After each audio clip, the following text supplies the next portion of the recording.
ఈ వైసీపీ గూండాలు పార్టీ మారి మళ్ళా అదే ప్రజల్ని కాల్చుకు తినే పరిస్థితి వస్తుంది అనంటే ఇక దీన్ని సహించే పరిస్థితి లేదు.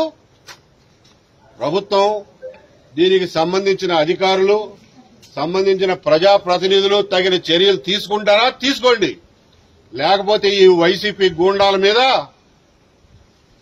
మహిళలే చాటలు, చెప్పులు, చీపుళ్లు పట్టుకుని ఎగబడాల్సి వచ్చే పరిస్థితి వస్తుందని చెప్పి హెచ్చరిస్తున్నాం.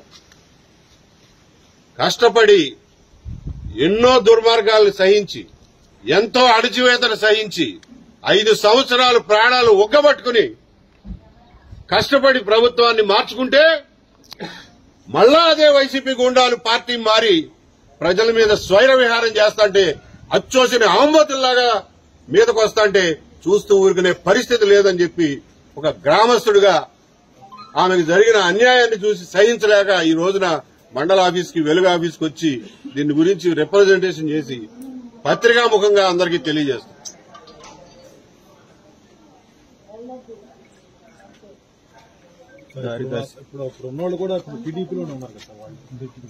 పార్టీ మారినంత మాత్రాన ఆంబోతులేమి ఆవులైపోవు. అదే పార్టీ మారి అంతకు ముందు సంపాదించినటువంటి వైసీపీ ప్రభుత్వంలో అక్రమంగా సంపాదించిన డబ్బుల మదంతో ఇదంతా చేస్తున్నారు. వాళ్ళకి పని పాట లేదు. తెల్లారితే బ్రోకరిజం, తెల్లారితే పైరవీలు, తెల్లారితే డబ్బు సంపాదన, అంతకు మించి ఏ పని లేదు వాళ్ళకి. ఇక్కడ ఆఫీసుల చుట్టూ తిరుగుతా, తెలుగుదేశం ఆఫీసు చుట్టూ తిరుగుతా పొద్దున్నుంచి సాయంత్రం దాకా ఎవరిని ఏడిపించాలా, ఎవరిని ఏడిపించి డబ్బులు సంపాదించాలా అనే పని తప్ప ఇంకొకటి లేదు.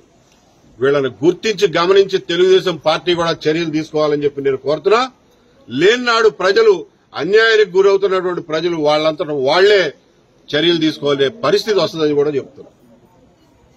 ఎందుకంటే 5 సంవత్సరాల తర్వాత ఇంకా ఈ వైసీపీ గూండాలని సహించే పరిస్థితి అయితే ఆ ఓపిక మాలో లేదు. ఇప్పుడు చెప్పారు కదా, వైసీపీ గూండాలు పార్టీ మరి టీడీపీలోకి వచ్చారు. వాళ్ళకి మొత్తం పెత్తనం, మొత్తం అన్ని శాఖల మీద, అన్ని గవర్నమెంట్ డిపార్ట్మెంట్ల దగ్గర వాళ్ళదే పెత్తనం నడుస్తా ఉంది.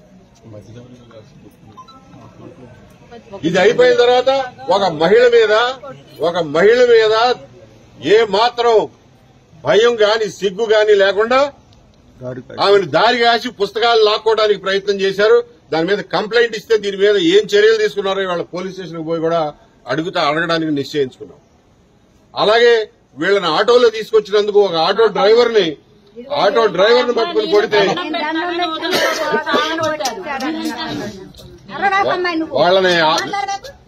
వాళ్ళని ఎలుగు ఆఫీసు తీసుకెళ్ళడానికి నువ్వేడోరా అని చెప్పి పట్టుకుని కొడితే ఎమ్మెల్సీ కేసు అయితే ఇవాళ వరకు కేసు పెట్టిన దిక్కులేదు, దాని మీద చర్యలు తీసుకున్న దిక్కులేదు. వీటన్నిటి మీద కూడా పోలీస్ డిపార్ట్మెంట్ కూడా ఇవాళ వెళ్లి వాళ్ళ కేసుల పరిస్థితి ఏంటి అనేది అడగడానికి కూడా వెళ్తున్నాం. ఈ వెలుగు ఆఫీసులో జరిగినటువంటి ఒత్తిళ్లు, ఎవరి ఒత్తిడి వల్ల ఒక బుక్ కీపర్ ని అన్యాయంగా తీసేయడానికి ప్రయత్నం చేశారో వాళ్లే సమాధానం చెప్పాలి. అటువంటిది ఏదైనా జరిగితే మాత్రం తదుపరి ఏం చేయాలో అది చేస్తామని చెప్పి కూడా చెప్తున్నాం. ఈ విధమైన పార్టీకి చెడ్డ పేరు చేస్తున్నారు కాబట్టి మంత్రి గారి దృష్టికి తీసుకెళ్తారా, లేదంటే అధిష్టానం దృష్టికి వెళ్ళి పేర్లు మీడియా ద్వారా చెప్తున్నాను, మంత్రి గారి దృష్టికి వెళ్తుందనే ఆశిస్తున్నాను. పేర్లు ఏమని చెప్తారండి? వైసీపీ ఉన్నాయి, ఇందులో ఉన్నాయి పేర్లు.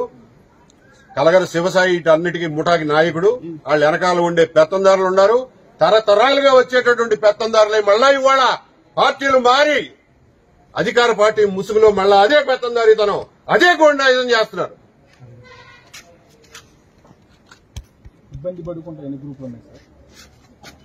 ఇబ్బంది అని చెప్పిన గ్రూపులు 9 గ్రూపుల వాళ్ళు కంప్లైంట్ చేశారు. అందులో 4 గ్రూపులు డిఫాల్టర్ గ్రూపులు, మిగిలిన 5గురిని కూడా బలవంతాన సంతకాలు పెట్టించారని చెప్పి వాళ్ళు చెప్తున్నారు. వాళ్ళ సరైన విచారణ జరిపితే వాళ్ళు ఏం జరిగిందో చెప్తారు. Okay, thank you sir.